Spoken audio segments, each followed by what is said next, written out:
Hi, everyone. It's Alex Savage from KTVU, Fox 2 News in the San Francisco Bay Area. And a couple in South Carolina has created a virtual memorial to pay tribute to all of the people who have died from the coronavirus in this country, close to 100,000 people at last count. Joining us now to talk more about this project is Dermot Jevons. And Dermot, you are one of the co-creators of mourningamerica.org. That is the website that you created. Tell us what the website is all about and what the goal is. Alex, firstly, thank you very much for having us on today. Absolutely.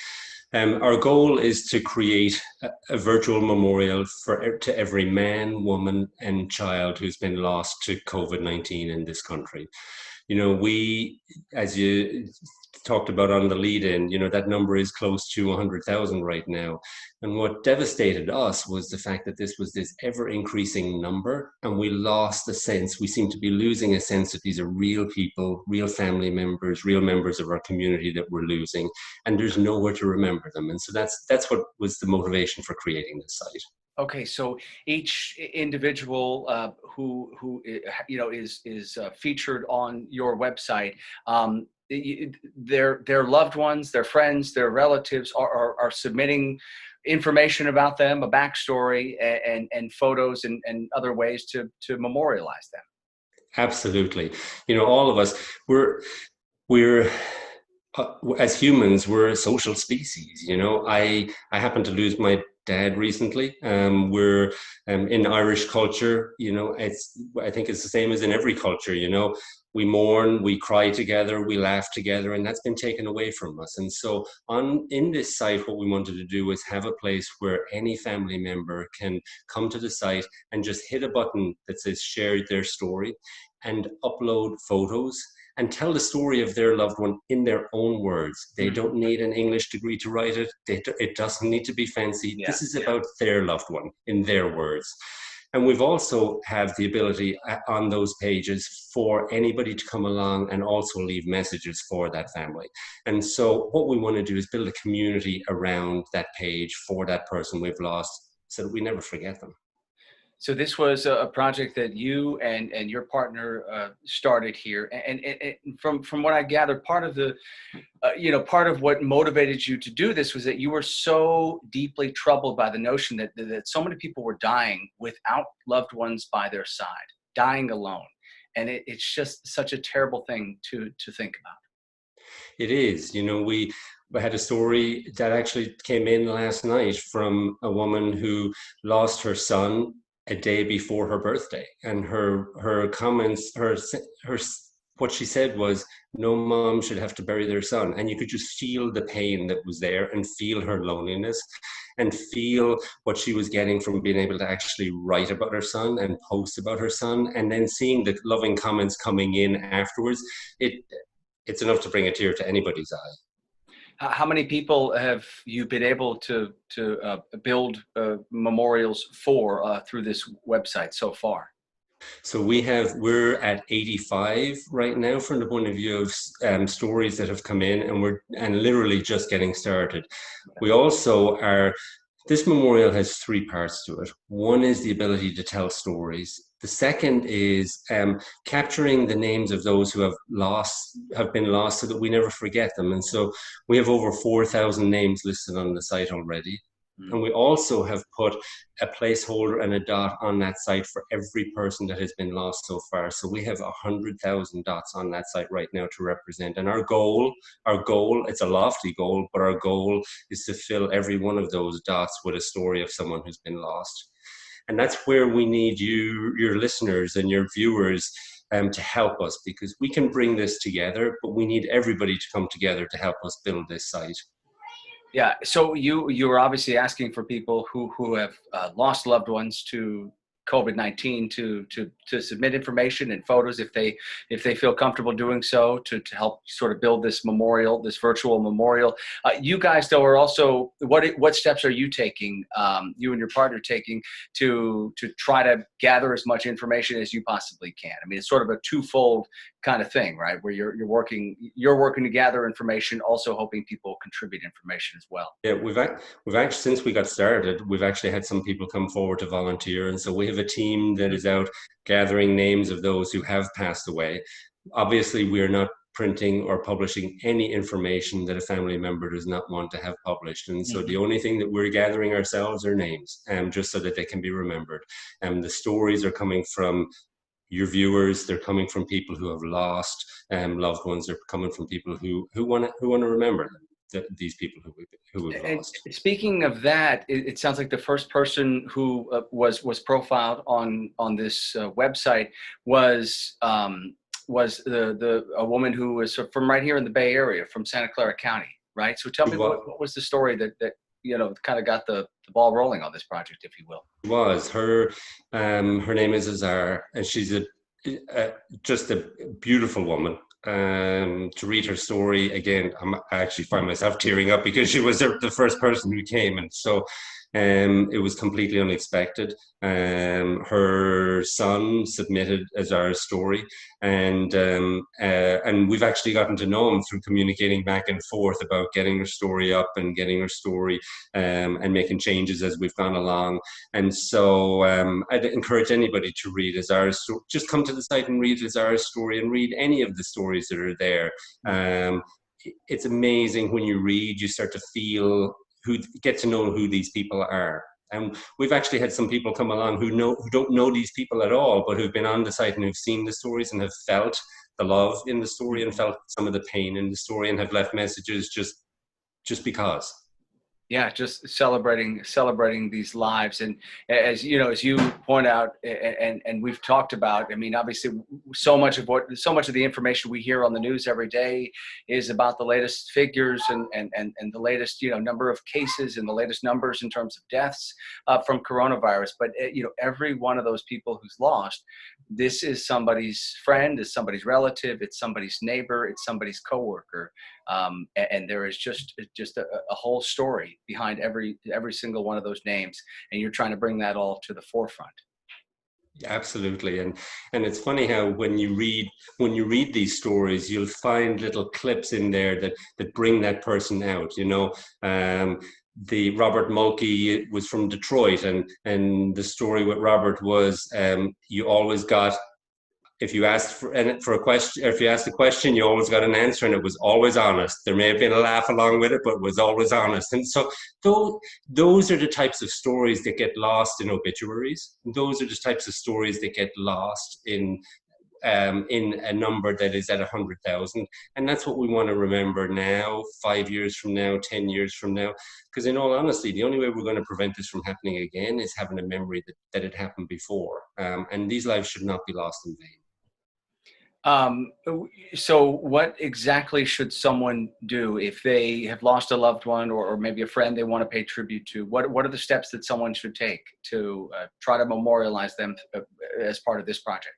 Yeah, if you've lost a loved one, we would love you to come just visit the site. And it's very easy to just hit a button on the top right-hand corner of the screen, and that will take you to a place where you can tell their story in your own words and upload any pictures you want to upload. If you wanted to upload any links to any videos, we can do that too. And so if you've lost a loved one, please come to us and please share their story with us. If you know someone who has lost a loved one, we would love if you could let them know about this site. Mm-hmm. And if you've been one of those who's been fortunate enough not to have been impacted by this from the point of view of loss at this stage, if you could use social media in any way, shape, or form, Twitter, Facebook, anything you can do to help us get the word out. Because again, this memorial is going to get built by all of us. It doesn't matter what your race is, it doesn't matter what your skin color is, it doesn't matter what your religious preferences are, it doesn't matter what your political beliefs are. This virus impacts all of us, and it's going to take all of us to be able to build this site. I think the other thing that I'd like people to know is that this is completely free. MourningAmerica.org is a nonprofit organization. We're not looking for donations. Right. We're not accepting donations, and there is no cost in any way, shape, or form to do this. I happen to be an immigrant. I happen to be somebody who came to this country with nothing, and I've had a wonderful life in the United States of America. And so this is a way for us to try to do something to give back at a time when we're all looking to try to find a way to help. What about any notion? I know, obviously this is still sort of, in the works, and you're still trying to gather more information on people who've been lost to COVID-19. But do you have any thoughts about, taking something like this virtual online memorial to the victims of this virus, and making that into, a freestand, an actual memorial of some kind? Is there any, do you see that in the future at all? I think we are wide open to anything and everything that will come our way. Literally, we have the mission of this nonprofit are literally twofold: help everybody remember and find a place to hopefully find some peace, and two, create an enduring memorial, whether that's virtual, whether that's physical. Who knows where this will take us. What has been amazing is that some of the emails that we've gotten from people so far who have not been impacted, but who have come along and said, thank you for doing this, it's wonderful, and have you noticed this, or have you thought about that? And it's been amazing to hear those ideas coming from people, as people who haven't been impacted have kind of helped us. And so I don't know where it will go. We know what our mission is, and we know that there are lots of people out there who are going to be coming along to help us along the way to make this endure. Yeah, and so the feedback you've gotten so far has obviously, I'm sure, been very positive from the families who are taking part. They really appreciate being able to share the stories of their loved ones. It has. It's been heartwarming, and it's one of the things that has made us realize we got to keep going on this. And so we got to keep going on this, but we can't do it by ourselves. And that's where, for all of your viewers, anything you can do to help us out with this. We've had great rewards from heading down this road. I think you will find that you will feel rewarded too in helping to help these families remember those who have been lost. And because they're the fabric of our society, they're ordinary people, like you, me, whoever, and we got to remember them. Yeah, absolutely. We cannot forget the lives that have been lost here. Just the numbers are just hard to wrap your head around. And again, as we point out, each one of those people has a family, they have friends, they have loved ones, people who care about them. This is just a tremendous way to try to pay tribute to them. And the website, again, is called mourningamerica.org. And once again, Dermot, so if people are interested in contributing a story for their loved one, they just go to the website, and it's real easy to figure out. You said there's a link at the top to submit a story. That's absolutely it. If you've lost someone, come to the site, and it's very easy to do it. If there are any questions at all, it's really easy to contact us through email. If you have, again, been fortunate enough not to lose somebody, please come to the site and hit the links that will share us on your Facebook and on your Twitter and on whatever, because there's somebody out there who's hurting, and we want to help. Yeah, absolutely. And then when you guys get a story submitted to you, is there a process that, do you go through the information somehow, edit it, do anything like that as part of the process before it gets posted? That's a great question. Everything gets reviewed before it gets posted, because we want to be extremely respectful of everything, of the fact that we're dealing with stories where lives have been lost. We do not change any of the content because this is on the submissions, other than to verify that they're indeed real. If there's a typo, we might correct that. But other than that, I think your viewers will find when they visit the site, it's in people's own words. And that's what we want it to be. We want it to be real. And so it's in people's own words. When comments come into the site, again, too, they're not posted automatically. They go through an approval process before they're posted, because, again, we want to protect the memory of the people who have been lost. And so to ensure that there's nothing unforeseen that ends up on there. None of it's edited. It's just we want to make sure that it is appropriate for, and it is meant for, the family, and that nobody is doing anything untoward. Okay. All right. Well, it is, it's an incredible way to pay tribute to all the lives lost. Yeah, the website again is called mourningamerica.org. And Dermot Jevons, you and your partner are the creators of the site, and folks can go there and they can submit stories if they would like to contribute to this online project, pay tribute to the lives lost to the coronavirus outbreak. Dermot, really appreciate your time. Thank you so much, and we're glad to get the word out about this website and this project. I'll let our viewers know that we have more information that we have posted at our website, which is coronavirusnow.com. I'm Alex Savage from KTVU, Fox 2 News in the San Francisco Bay Area. We really appreciate you watching, and we'll see you next time.